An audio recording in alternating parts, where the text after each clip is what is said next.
ஜெயிச்சவங்க ஜெயிக்கிறது பெரிய விஷயம் இல்லை. இங்கே தோத்தவன் ஜெயிக்கிறது தான் வரலாறு. இப்போ எனக்கு சினிமாவில் யாருமே கிடையாது. ஸோ அப்போது நாளைக்கு என் பையனோ பொண்ணோ சினிமாவுக்கு வர்றது பெரிய விஷயம் இல்லை. ஏன்னா நான் ஒரு ரோல் போட்டேன். இன்னைக்கு விக்ரம் சார் வந்து குரு விக்ரம அழகாக ஷேப் பண்ணி அதை எடுத்துகிட்டு போகிற அளவுக்கு அவருக்கு அந்த பக்குவம் பொறுமையும் ஏன் அவருக்கு இருந்ததுன்னா அவருக்கு அன்றைக்கி செய்ய யாரும் இல்லை. விக்ரம் சார் ஜெயிச்சது தான் எங்கள் ஹிஸ்ட்ரி. இந்த கஷ்டத்தை நீங்கள் என்ஜாய் தான் பண்ணணும். இது கோவப்படுறதோ நான் கூட அதான் சொன்னேன். எனக்கு கோபத்தை விட ஆதங்கம் தான் இருந்தது. இப்போ இந்த இன்டர்வியூ பார்க்குறாங்க, இந்த இன்டர்வியூ எவ்வளோ பேர் பார்ப்பாங்கன்னு நமக்கு தெரியாது. ஆனால் எல்லாரும் பார்ப்பாங்கன்னு நம்பி நம்ம ஒரு இன்டர்வியூ கொடுக்கணும். இப்போ 2026 இருக்கோம், எலெக்ஷன் வரப்போகுது. எப்படி இருக்கும், என்ன நடக்கும்? மக்கள் முடிவு பண்ணுவாங்க என்ன நடக்கும், யாருக்கு ஓட்டு போடணுங்கிறது அவங்க முடிவு பண்ணுவாங்க. விஜயோட என்ட்ரி இருக்குது, அதை பற்றி என்ன நினைக்கிறீங்க? ஒரு ஆக்டராக வந்து பொலிட்டிஷியனாக வந்திருக்காரு. ஸோ உங்களுடைய ஒப்பீனியன்? அவரு மட்டும் இல்லை, இதில் யாரெல்லாம் நிற்கிறாங்களோ எல்லாருக்கும் நம்முடைய ஆல் தி பெஸ்ட். தமிழ் மக்களுக்கு தேவை ஒரு நல்ல ஆட்சி கொடுக்க வேண்டிய பொறுப்பு யார் வந்தாலும் இருக்கு. நாளைக்கு நீ வந்தால் கூட இருக்கு, நீங்கள் வந்தாலும் இருக்கு. ஆமாம்.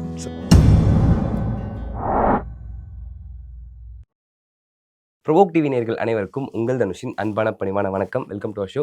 இன்னைக்கு என் கூட யார் இருக்காங்கன்னு பார்த்தீங்கன்னா, ஒரு சூப்பர்பான ஆக்டர், ஒரு நல்ல பர்சன், ஆரி பிரதர் தான் இருக்காரு. அண்ணா வணக்கம். வணக்கம். நீங்கள் ரிக்ரெட் பண்ணுற விஷயம் இந்த இண்டஸ்ட்ரியில், இத்தனை வருஷம் ஜேர்னியில் இந்த விஷயம் நான் பண்ணாமல் இருந்திருக்கலாம், இது கொஞ்சம் தப்பாக இருந்தனால என்னோட கிராஃப் கொஞ்சம் வேற மாதிரி இருக்குது அப்படின்னு நீங்கள் ஃபீல் பண்ணுற விஷயம் ஏதாச்சும் இருக்கானே?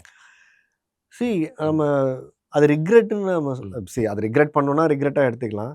அது மாதிரி நிறைய விஷயம் இருக்குது. I made a wrong decisions in my life. இந்த படம் பண்ணியிருக்கலாம், இல்லை இந்த படம் நம்ம அந்த டைமில் இப்படி யோசிச்ச விஷயம் இருக்குல்ல. ஏன்னா நமக்கு சொல்லிக் கொடுக்க ஆள் இல்லை, கைட் பண்ண. இந்த படம் பண்ணி இது வேறு மாதிரி ஒரு டைமென்ஷனை மாற்றும், நீ இப்படி யோசிக்காதன்னு யாராவது அங்கே பக்கத்தில் இருந்து நமக்கு சொல்கிறதுக்கு ஆள் இல்லை. நமக்கு தெரிஞ்ச அறிவு வச்சு நம்ம இது சரி இது தப்புன்னு முடிவு பண்ணோம். அதவே எப்போது நம்ம ரிலீஸ் பண்ணுவோன்னா இன்னொரு டைம் லேப்ஸ்க்கு அப்புறம் தான் அதவே ரிலீஸ் பண்ணுவோம். ஆமாம்ல, இது இப்படியா இருக்கலாம், இப்படி பண்ணியிருக்கலான்னு அப்போயே தெரிஞ்சிருந்தா தான் நீங்கள் செஞ்சுருப்பீங்களே. நான் தான் சொன்னேனே, நீங்கள் உங்கள் வர ஆப்பர்ச்சுனிட்டிஸ் எல்லாமே அதோட ரிசல்ட் உங்கள் முன்னாடியே தெரிஞ்சிச்சா நீங்கள் இன்னும் சொல்லுவீங்க. அதை யாருமே பண்ண மாட்டோம். அந்த டைமில் நம்மளோட கால்குலேஷன்ஸ் வேறையாக இருக்கும். அப்போ ஒரு டைம் வந்து நமக்கு நிறைய விஷயங்களை கற்றுக் கொடுக்குது. ஸோ அதனால் ரிக்ரெட்னு சொல்கிறத விட I learn lot of experience. அது சில தவறான முடிவுகள் எடுத்துருக்கோம். இந்த படம் வேணான்னு சொன்னோம், இல்லை அந்த படம் இப்படி பண்ணியிருந்தால் அது வேற ஒரு டைமென்ஷன் நம்ம கொடுத்துருக்கலாம். இப்போ அதுலேருந்து நம்ம என்ன கற்றுக்கிட்டோம், இப்போ ஓகே நம்ம இப்போ நம்மளோட டிசிஷன்ஸ் எப்போ எடுக்கணும்.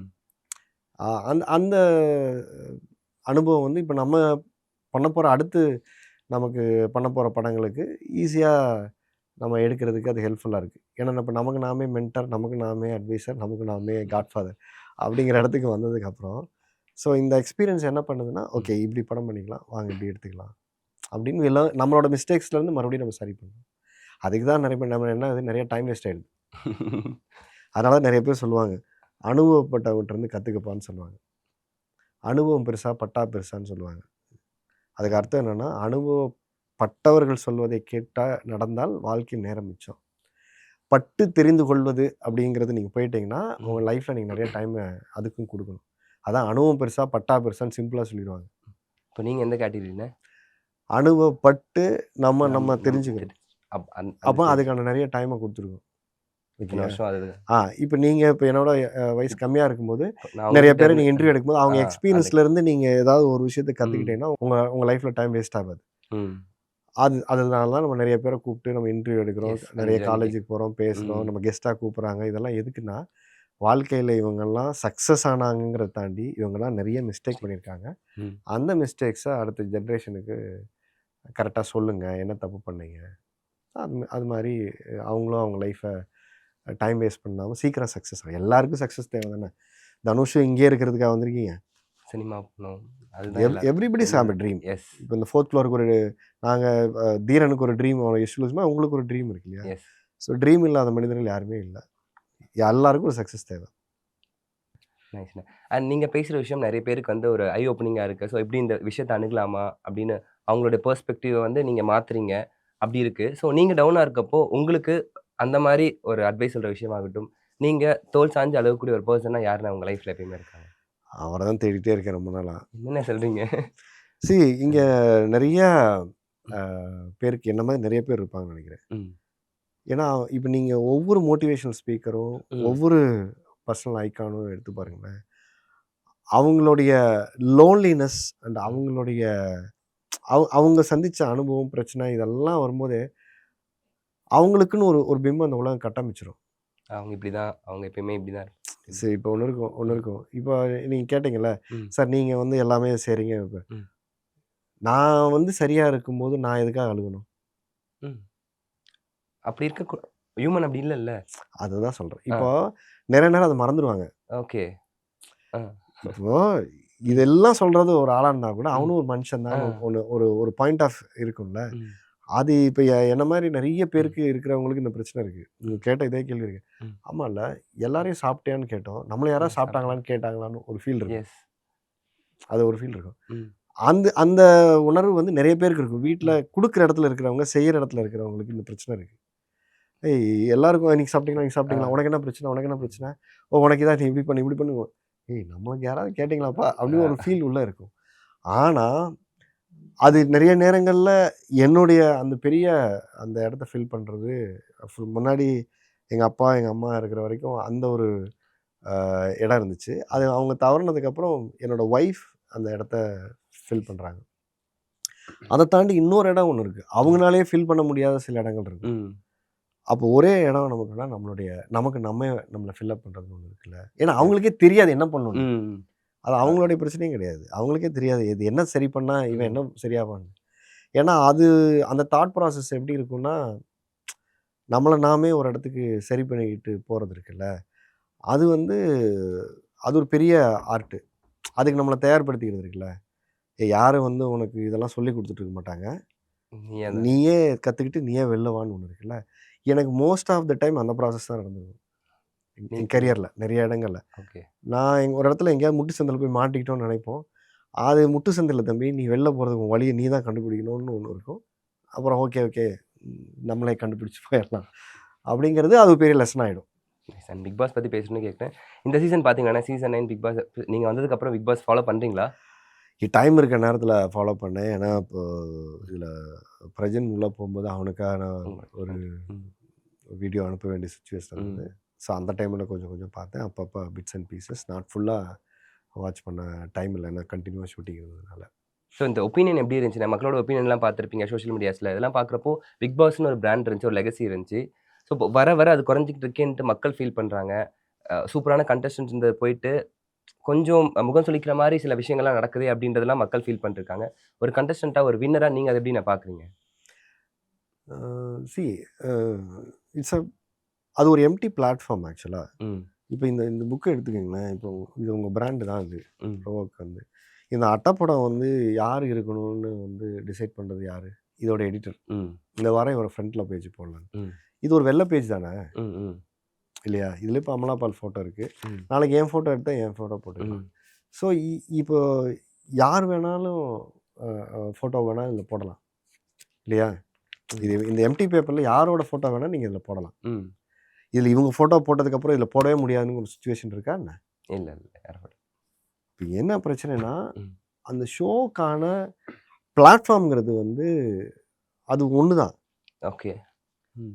நீங்கள் கண்டஸ்டன்ட் போய் அதை எப்படி நீங்கள் அதை விளையாடுறீங்கிறதா இருக்குது. அது ஒரு கிரவுண்டு இல்லைங்களா?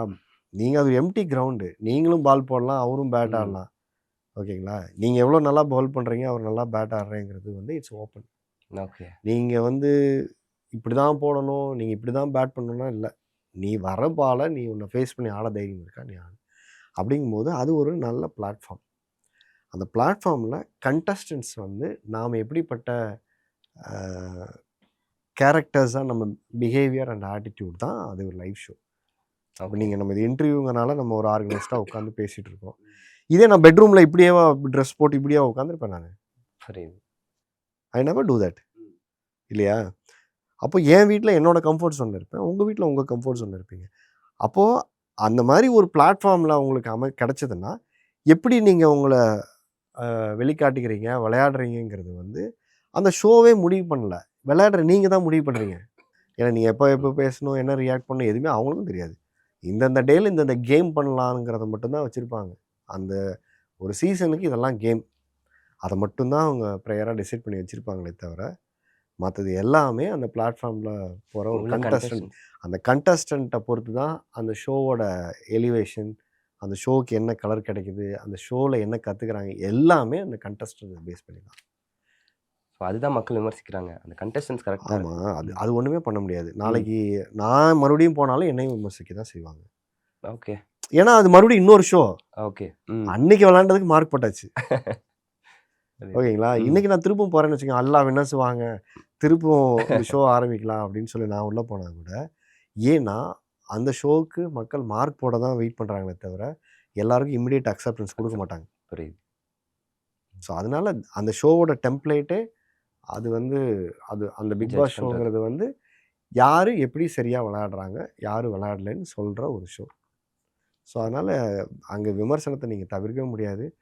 ஸோ அதை ஒரு ஃபேமிலியாக யார் உள்ளே போகிறாங்க ஃபேஸ் பண்ணி தான் ஆகணும். விமர்சனத்துக்கு பயந்தா இங்கே நீங்கள் வாழ்க்கையில் அடுத்த கட்டத்துக்கு நகரவே முடியாது. சூப்பர். அதனால் விமர்சனங்களை கடந்து தான் போகணும். நைஸ். அண்ட் ஃபைனலாக உங்கள் படம் வந்து 27 ரிலீஸ் ஆகுது, February 27. அண்ட் நீங்களும் வந்து மக்கள்கிட்ட வந்து ஒரு அரசியல்வாதி மாதிரி வாக்கு கேட்டுட்டு இருக்கீங்க. இந்த பிக் பாஸ்ல ஓட்டு போட்டு வாக்கு கேட்க வாக்கு போட்டவங்கிட்ட படத்தை பார்க்க சொல்லுங்க. வாக்கு கேட்கல, அது எலெக்ஷனுக்கு வரவங்க அவங்க வாக்கு கேட்பாங்க. அதை பத்தி கதையை மாத்தாத. இல்லைண்ணே, அதை பற்றி வர எலெக்ஷன் டைம்ல அவன் மூடு மாறிட்டான். இல்லைண்ணே, 2026 வரப்போகுது. 2026ல இருக்கும், எலெக்ஷன் வரப்போகுது. எப்படி இருக்கும், என்ன நடக்கும்? மக்கள் முடிவு பண்ணுவாங்க என்ன நடக்கும்னு, யாருக்கு ஓட்டு போடணுங்கிறத அவங்க முடிவு பண்ணுவாங்க. ஓட்டு போட்ட மக்கள் நீங்க 27 படம் பார்க்கணுங்கிறத நான் தான் சொல்ல முடியும். விஜயோட என்ட்ரி இருக்கு, அதை பத்தி என்ன நினைக்கிறீங்க? ஒரு ஆக்டரா வந்து பொலிட்டிஷியனா வந்திருக்காரு. ஸோ உங்களுடைய ஒப்பீனியன்? சரி, இதுல ஒப்பீனியன் சொல்றதுக்கு ஒண்ணுமே இல்லை. ஒவ்வொரு வாக்காளரும் யாருக்கு ஓட்டு போடணுமோ அது அவங்களுடைய கடமை. ஸோ அவருக்கு மட்டும் இல்லை, இதில் யாரெல்லாம் நிற்கிறாங்களோ எல்லாருக்கும் நம்முடைய ஆல் த பெஸ்ட். தமிழ் மக்களுக்கு தேவை ஒரு நல்ல ஆட்சி கொடுக்க வேண்டிய பொறுப்பு யார் வந்தாலும் இருக்குது. நாளைக்கு நீ வந்தால் கூட இருக்குது, நீங்கள் வந்தாலும் இருக்குது. ஆமாம். ஸோ எல்லாருக்குமே நமக்கு, ஏன்னா நம்ம ஒரு நல்ல சிட்டிசனாக இருக்கணும் அப்படின்னா நமக்கு அந்த கூடுதல் பொறுப்பு இருக்குது. யாரோ செய்வாங்கன்னு இல்லாமல் நம்மளால ஆன முயற்சியை நம்ம எல்லாருமே செய்யணும். ஸோ அதனால் எலெக்ஷன் நிற்க போகிற எல்லாருக்குமே ஒரு ஆல் தி பெஸ்ட். நீங்கள் யாருக்கு ஓட்டு போடணும்னு விரும்புகிறீங்கன்னா நீங்கள் போய் போடுங்க. நான் யாருக்கு விரும்புகிறேன்னா நான் போய் போடுறேன். அண்ணனுக்கு ஓட்டு போட்ட மக்கள், ஓட்டு போடாத மக்கள் எல்லாருமே படத்துக்கு தேட்டரில் February 27 4th ஃப்ளோர் வந்து படம் பாருங்க. இப்போ நீ சொன்னியா தெளிவாக பேசுகிறேன். தெளிவாக பேசுகிறேன். சூப்பர். அண்ணா ஒரு கேள்வி, பாலிடிக்ஸில் இன்ட்ரெஸ்ட் இருக்காண்ணா ஃபியூச்சரில்? ஃபியூச்சர்லையா? நீ கட்சி ஆரம்பியும், நான் வந்து சேர்றேன். அண்ணா நீங்கள் பேர் வேற கொஞ்சம் வைப்பாக இருக்குது, தனுஷ் அப்படிங்கிற பேர்லாம் இருக்கு. அப்பா வச்சுட்டாருண்ணா சின்ன வயசில். அப்படியா? ஆமாம் ஆமாம், அப்பா வச்சது தான். ரொம்ப சந்தோஷம்னா. Thank you so much. இவ்வளோ நேரம் வந்து நான் கேட்ட கேள்விகளுக்கு பொறுமையாக நான் நிறைய கற்றுக்கிட்டேன். உங்ககிட்ட பேசுகிறப்போ நிறைய பெர்ஸ்பெக்டிவ்ஸ் எனக்கு வந்து ஓப்பன் ஆச்சு. எப்படி வந்து நீங்கள் உங்கள் லைஃப்பை அணுகுறீங்கன்றதை பட்டவர்கிட்ட நான் வந்து கேட்டு கொஞ்சம் எக்ஸ்பீரியன்ஸ் நான் எடுத்துக்கிட்டது ஃபீல் பண்ணுறேன். தேங்க்யூ ஸோ மச்ண்ணா. 4th ஃப்ளோர் ரொம்ப பெரிய சக்ஸஸ் ஆகணும். சக்ஸஸ் மீட்டில் நம்ம சந்திக்கிறோம். நிறைய விஷயங்கள் படத்தை பற்றி இன்னும் சீக்கிரம் முடிச்சிட்டேன். ஒரு ரேபிட் ஃபயர் பேர் வச்சிருப்பேன் நினைக்கிறேன். இல்லை, படத்தை பற்றி உங்களை பற்றி நிறைய விஷயங்கள் நான் கேட்கணும்னு தோணுச்சு, நான் கேட்டுட்டேன். Thank you so much. Thanks Dhanush, thank you. நல்ல ஒரு இன்டர்வியூ ப்ரோவோக்கில். ஸோ தேட்டர் வந்து பார்த்துட்டு நீங்கள் வந்து எங்களை சப்போர்ட் பண்ணுங்கள். நீங்கள் படம் பார்த்துட்டு எப்படி இருக்குன்னு சொல்லு. கண்டிப்பாண்ணே. ரொம்ப நன்றிண்ணே. தேங்க்யூண்ணே. தேங்க்யூ.